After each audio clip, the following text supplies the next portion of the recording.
இப்போ உங்களுக்கு ஒரு பிரச்சனைன்னு ஒன்று வந்த உடனே உங்க கண்ணுக்கு முன்னாடி என்ன வந்து நிக்குது யோசிச்சு பாருங்க. என்ன வந்து நிக்குது? உடனே நிறைய பேருக்கு பேங்க் தான் ஞாபகம் வரும், நிறைய பேருக்கு பத்திரம் ஞாபகம் வரும், நிறைய பேருக்கு கடன் கொடுக்குற அந்த நபர் ஞாபகம் வரும், ஒவ்வொருத்தருக்கும் சிலருக்கு வந்து டாக்டர் ஞாபகம் வருவார். பிரச்சனை வியாதி அப்படி வரக்கூடாது. எப்படி வரணும் அப்படின்னா, நம்முடைய வாழ்க்கையில எது ஒன்று நடந்தாலும் முதல்ல நமக்கு ஞாபகம் வர வேண்டியது யார் அப்படின்னா, ஆண்டவருடைய வசனம் முன்னாடி வந்து அப்படி நிற்கணும்.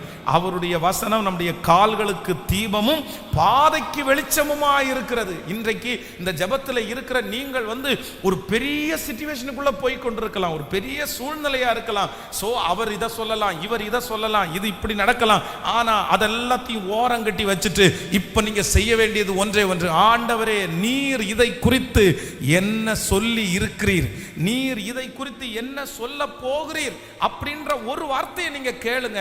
உங்களுக்கு கோபம் அந்த இடத்துல வராது, அந்த இடத்துல ஒரு சமாதானம் வரும், உங்களுக்கு ஒரு விசுவாசம் வரும்.